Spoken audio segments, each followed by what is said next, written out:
Hello, ladies, and welcome to Wake Up Wednesday. Today I have Belle with me, and we are doing a special episode of Coaching Business Q&A.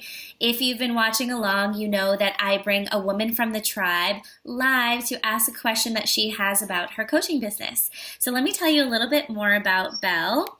Belle is the mother of two beautiful children who rock her world. She is a perceptive and intuitive life coach who works exclusively with moms.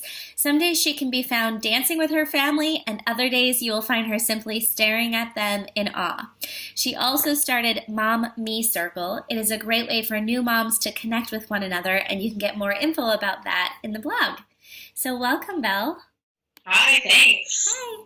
Ladies, as you might notice in your own coaching business, as I've become a mom, I attract even more moms into Mentor Masterclass and my life coach training program, partially because I'm sure it's the lessons I'm learning and what I'm passionate about teaching as well, balancing life, being a mom, and business, but also because I know that the intimate circle of women that are in Mentor Masterclass also reflect loving guidance and support back to me over our year together. So Belle is in and going to be a graduate of Mentor Masterclass, and so I've got the pleasure of working with her intimately in her business, and this is something that has come up quite a bit, this question, and I'm excited to bring it to the sisterhood and tribe here, Belle, because I know that a lot of coaches struggle with this, especially coaches who are women working with women, or vice versa, who are starting to work with men, and they're like, I don't know how to do this because I'm so focused on, well, I'm giving it away. Let me pass it over to you.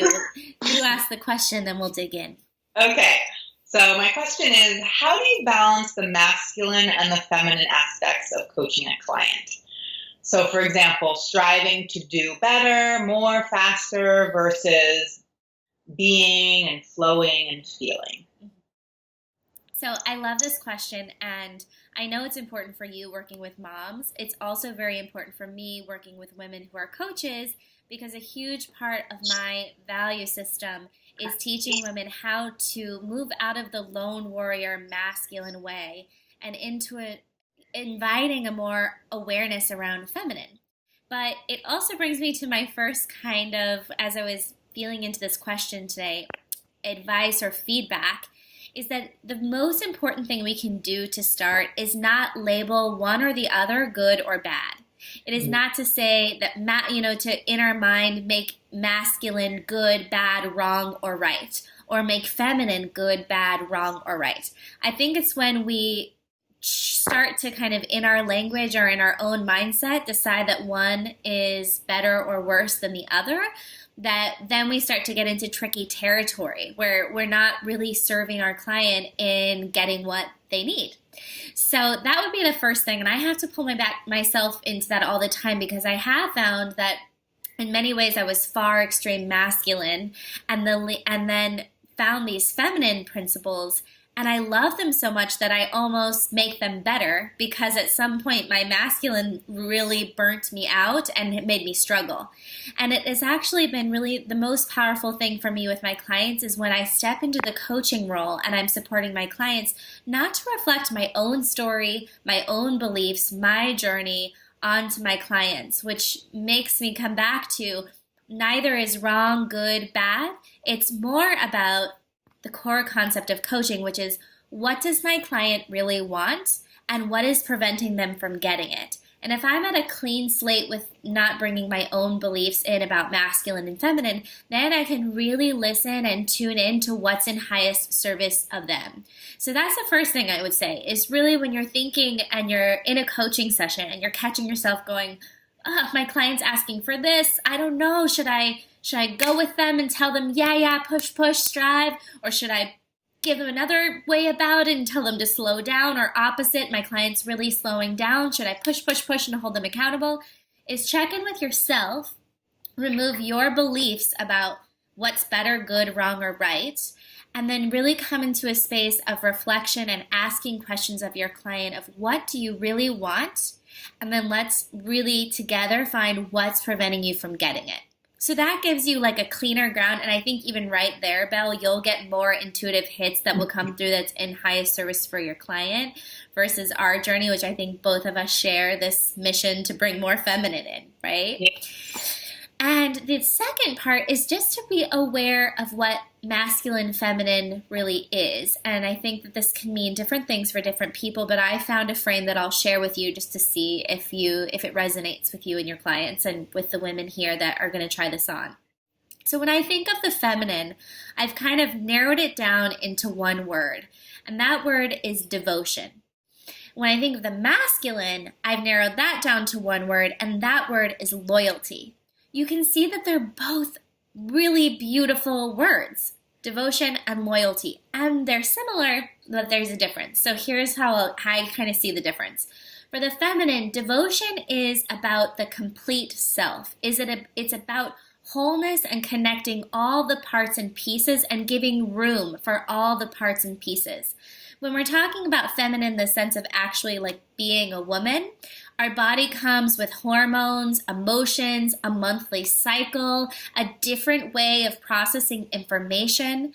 Not every woman who's in a female body is feminine in her core, meaning that's her true comfort place, but most women are.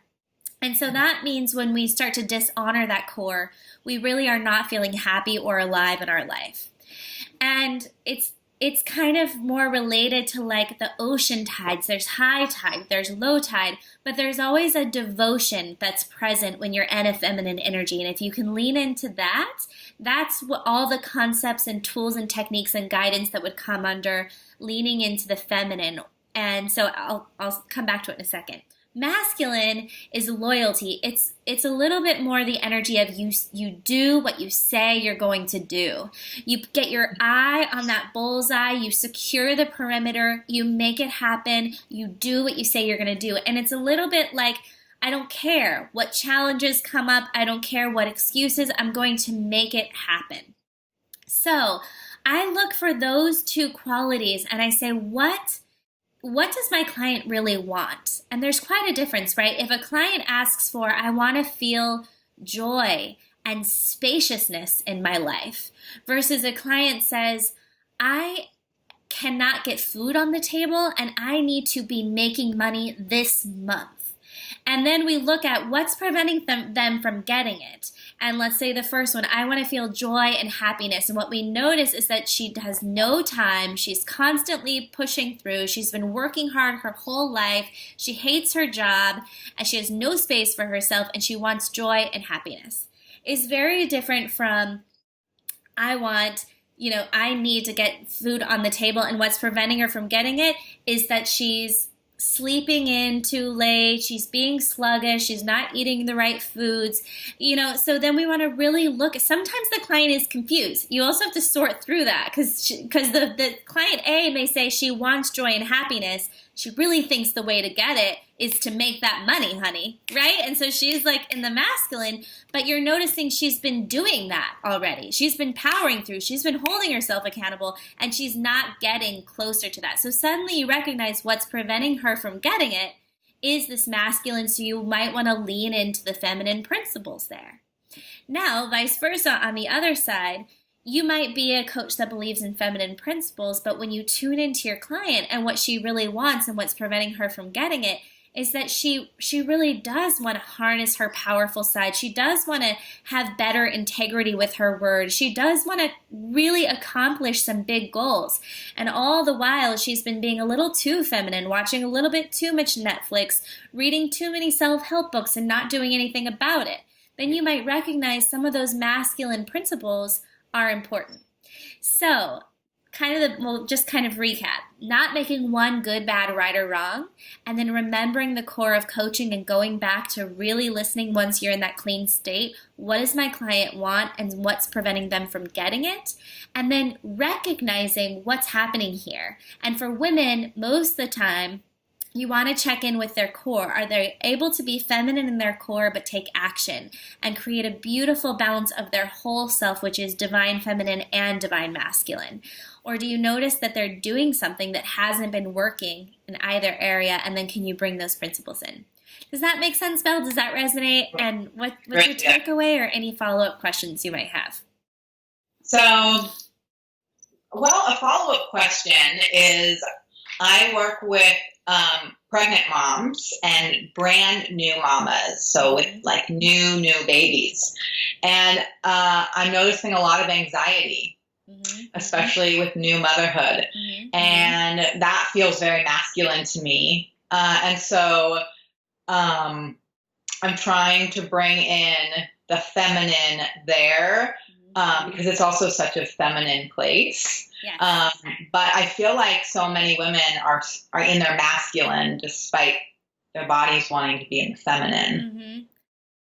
Yeah, and I think what you're speaking to is that layer of going back to what do they really want. I would hone in on that during that time and then remind them of the sensitivity and the timeliness of where they're at. Because it isn't forever that their bodies will be in this very feminine cycle. So you have a unique part here because the body is bringing, it couldn't get more feminine than having a baby in the womb or coming directly into mother. And so I think the space there is to remind them, to teach them, if they've never learned the feminine, first to remind them of what is truly happening in their cycle and that it is a circle. It will come back around. They're in this stage of life that's very feminine. It's so temporary, even though it feels so long. And so I think you might try to find a way to bring in that masculine energy that they're desiring, but in a form that honors the feminine, which we can do. Here's an example. A lot of the women that I work with, we work with the cycles in our period and the different cycles that happen throughout the month.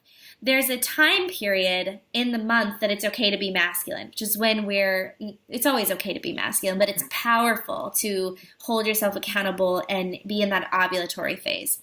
So I would work with your women to give them time when there is permission, whether it's like, okay, when your child is napping, go at it. Take that hour, hold yourself accountable for that time. The rest of the day, when a fever shows up, when vomit's on the floor, when you can't complete something, be gentle with yourself so that they have a little piece of time where they know, yeah, but I don't want to be completely just open to the wind. I need some kind of structure and security and accountability.